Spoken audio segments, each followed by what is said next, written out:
How does giving away your life's work for free actually make you rich? Yeah, it's a completely counterintuitive question, right? Right. And, why would a massive enterprise willingly rely on computers that can barely process a basic math equation on their own? Right. It sounds crazy until you really unpack it. Exactly. So today, we're doing a deliberate deep dive exploration for you into 5 practice questions for the 050-100 exam.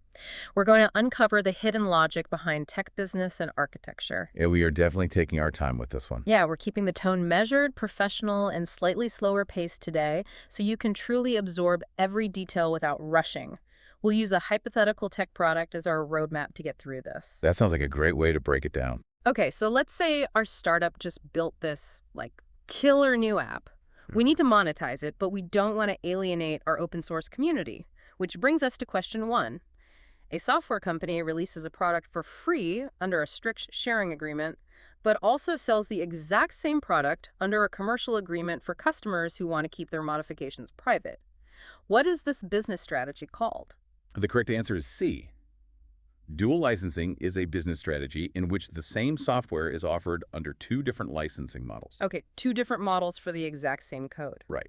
One version may use an open source license that requires modifications to be shared under certain conditions, while a commercial license allows customers to use the same product under proprietary terms and keep their changes private. Wait, so it's like a highway, right?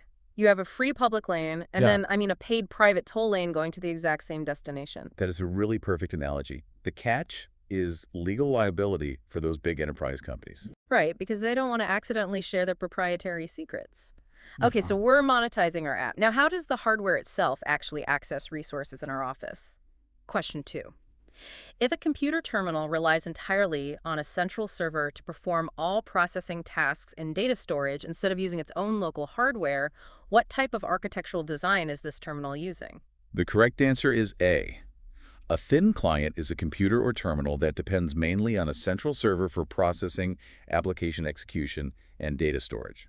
So it's practically just a monitor and a keyboard. Pretty much, yeah. The local device usually handles basic user interaction and network access, but performs very little computing work itself. Oh, wow. Okay, so it's like streaming a movie instead of actually downloading the file to your hard drive. Exactly. It's heavily reliant on the network. But shifting gears a bit, let's look at how creators legally protect these kinds of digital assets once they're shared.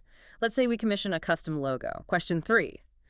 An artist shares a digital painting online for free, but wants to legally ensure that no one can alter, remix, or build upon the original artwork. Which specific restriction must they include in their public license? The correct answer is D. A no derivatives restriction prevents other people from modifying, remixing, adapting, or creating derivative versions of an original work. So people can look at it, but they absolutely cannot touch it or meme it. Right, exactly. The original artwork may still be shared according to the license terms, but altered versions cannot be distributed. Got it. But, that makes me wonder, how do massive corporations manage thousands of these licenses? It feels like a minefield. Oh, it is a huge legal minefield, which is why they need a dedicated system. Which brings us perfectly to the next step. Question 4. Large technology corporations often establish a dedicated internal department to manage employee contributions to public projects and ensure legal compliance with external licenses. What is this department typically called? The correct answer is B. An open source program office, commonly known as an OSPO, is a dedicated internal team that manages an organization's open source activities. Okay, an OSPO. Yeah, and its responsibilities often include reviewing employee contributions, establishing open source policies, and ensuring compliance with external licensing requirements. So it's basically the legal shield for all the code. But how is that code actually read and executed by the computer under the hood? Well, that's where we get into the runtime mechanics. Let's jump into that. Question 5. A developer writes a program that translates and executes human-readable instructions step by step during runtime without converting the entire file into machine instructions beforehand. What type of software component is required to run this program? The correct answer is C. An interpreter executes human-readable program instructions during runtime, generally processing code step by step instead of converting the entire program into machine code before execution, Step by step. Okay. which is a key distinction. This allows instructions to be read and executed directly by the runtime environment. So it's doing the translation live on the fly. Exactly. It makes testing and development incredibly agile. Okay, so to rapidly summarize what we covered for the 050-100 exam, we looked at dual licensing to monetize code, thin client architecture for centralized control, no derivatives restrictions to protect originality, OSPOs for legal defense, and interpreters for real-time execution.